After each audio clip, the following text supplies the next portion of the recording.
तो कैसे हैं आप लोग। आप सब लोगों को स्वागत है सुशांत रेलवे यूट्यूब चैनल पर।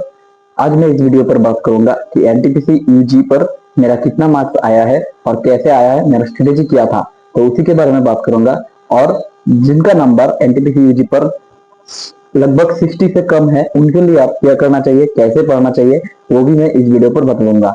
तो इस वीडियो को अंत तक जरूर देखें। तो सबसे पहले मेरे स्कोर से शुरुआत करते हैं। मेरा एग्जाम था 8 में थर्ड शिफ्ट पर और मैंने मालदा जोन से अप्लाई किया था। तो मेरा जो स्कोर हुआ है वो है 83.69, मतलब लगभग 84 मार्क्स आया है मेरा। और मालदा जोन रेड जोन भी है, तो इसमें कट ऑफ ज्यादा जाएगा। तो देखते हैं आगे क्या होता है। अब बात करते हैं स्ट्रेटेजी के ऊपर। 3 सब्जेक्ट होता है, मैथ, रीजनिंग और जीके। इसमें से मैथ और रीजनिंग हर किसी को आता है। सबको 30 में से 28 27 मैथ हो जाता है। रीजनिंग पर 30 में से 29 28 30 हो जाता है। लेकिन सबका प्रॉब्लम एक ही है, वो है जीके। जीके के लिए आपको अच्छा खासा स्ट्रेटेजी बनाना पड़ेगा, तभी आपका एग्जाम क्लियर होगा। तो जीके के लिए मेरा कैसा स्ट्रेटेजी रहा, वो जीके में जिन जिन टीचरों से पढ़ता हूँ वो ये है कि फार्मर एसएससी में जीके पढ़ता हूँ। और करंट अफेयर्स के लिए मैंने क्रैक एग्जाम, एक यूट्यूब चैनल है, वो उस चैनल का सब्सक्राइबर थोड़ा सा कम है, लेकिन बहुत ही अच्छा पढ़ाता है करंट अफेयर्स, तो उससे मैं करंट अफेयर्स करता हूँ। और आप जी जनरल साइंस का एक बहुत ही इंपॉर्टेंट रोल है रेलवे जीके पर। तो जनरल साइंस के लिए आप सबको पता है एक ही बेस्ट टीचर है, वो है साइंस मैग्नेट। साइंस मैग्नेट से मैं जनरल साइंस करता हूँ। तो ये है 3 टीचर जिनसे मैं जीके पढ़ता हूँ। और मेरे पास एक बुक भी है, वो है लूसेंट जीके। लूसेंट जीके अच्छे से पढ़ना चाहिए, डिटेल्स में पढ़ना चाहिए, तो वो बहुत ही हेल्पफुल है। और एक है, वो है टेक्स्ट बुक। टेक्स्ट बुक पर मैं जीके का सेक्शनल टेस्ट लगाता हूँ। फिर हर एक क्वेश्चन का जो एनालाइज सेक्शन होता है, उसमें बहुत ही डिटेल्स में मिलता है सब कुछ। और अगर आपके पास टेक्स्ट बुक पास प्रो हो तो उसमें नोट्स का ऑप्शन मिल जाता है, नोट सेक्शन मिलता है, और नोट भी बहुत ही अच्छा रहता है। मेरा इस बार टेक्स्ट बुक नोट सेक्शन से बहुत ही क्वेश्चन कॉमन आया है पॉलिटी से। तो ये तो हो गई कि आपको पढ़ना कहाँ से है, लेकिन आपको पढ़ना कैसे है, ये भी बहुत इंपॉर्टेंट है। अब जो रेलवे एनटीपीसी एग्जाम होता है, उसमें जो 3 सब्जेक्ट बहुत ही ज्यादा इंपॉर्टेंट है, वो है हिस्ट्री, पॉलिटी और कंप्यूटर। ये 3 सब्जेक्ट आपके लिए बहुत ही इंपॉर्टेंट है। और करंट अफेयर्स का बात करो तो आपको डेली करंट अफेयर्स या तो वीकली करंट अफेयर्स को पढ़ना पड़ेगा।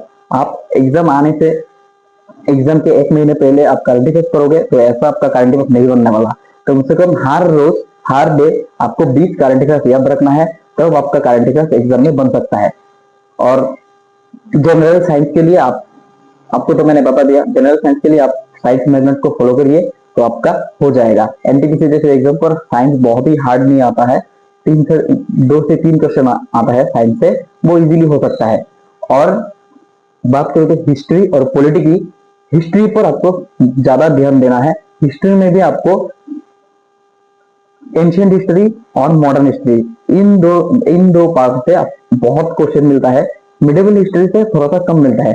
और पॉलिटी की बात करो तो आपको आर्टिकल और अमेंडमेंट, इन दोनों चीज पर आपको बहुत ही अच्छे से फोकस करना है, इन दोनों को आपको बहुत ही अच्छे से कवर करना है, तब आपका बन जाएगा। और कंप्यूटर की बात करो तो कंप्यूटर का शॉर्ट की और मेमोरी, ये कंप्यूटर का 2 टॉपिक है, आपको बहुत अच्छे से कवर करना पड़ेगा, तब आपका जीके का नंबर लगभग 40 में से आपका 25 से 30 आपका सही हो जाएगा।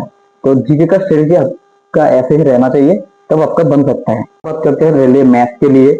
मैं जो मैथ करता हूँ वो है Sahil sir, quick tricks by Sahil sir. Railway math के लिए साहिल सर से ज्यादा बेस्ट टीचर अभी नहीं है। हर एक टीचर हर एग्जाम पे फोकस करता है, लेकिन साहिल सर एकमात्र रेलवे पर ही फोकस करता है। तो साहिल सर से आप मैथ कीजिए, आपके लिए बहुत ही अच्छा रहेगा। यूट्यूब में फ्री क्लास भी रोज मिलता है, और अगर आप पेड बेच लो तो भी आपके लिए अच्छा है। और रीजनिंग एक ऐसे सब्जेक्ट पर है, उसके ऊपर आपको ज्यादा टाइम नहीं देना पड़ेगा, उसका सिलेबस शॉर्ट है। तो एक बार सिलेबस कंप्लीट कीजिए, फिर जो आप मॉक टेस्ट दोगे, मॉक टेस्ट में से रीजनिंग आपका हो जाएगा। तो मैंने भी ऐसा किया, एक बार सिलेबस कंप्लीट किया और रोज जो मॉक टेस्ट देता हूँ उसमें से हो जाता है रीजनिंग भी।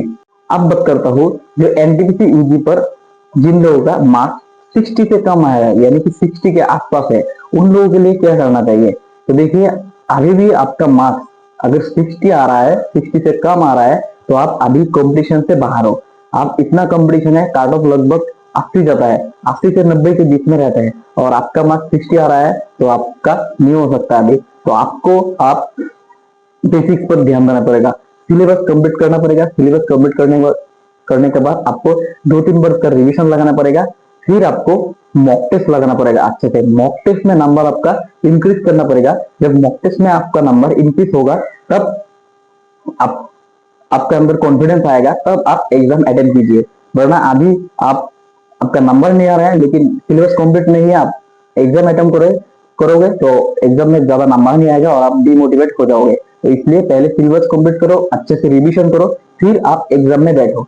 अभी अपकमिंग बहुत सारे रेलवे का एग्जाम है, तो आपके पास जितने भी टाइम है, जैसे आप अगर 2026 वाला एनटीपीसी देने के लिए देने के लिए टारगेट रखते हो 2026 एनटीपीसी, तो अभी से आप शुरू कर दो आपका सिलेबस कैसे कंप्लीट करना है। और सिलेबस कंप्लीट करने के बाद भी आपको 2-3 बार रिवीजन लगाना है, तब आपका नाम आपका हो सकता है। तो ये था आज का वीडियो। अगर इस वीडियो आपके लिए थोड़ा सा भी हेल्पफुल लगा तो वीडियो को लाइक कीजिए और कमेंट करके बताइए आपका एनटीपीसी पर कितना मार्क्स आया है, और मेरे छोटे से चैनल को सब्सक्राइब जरूर करना। Thank you.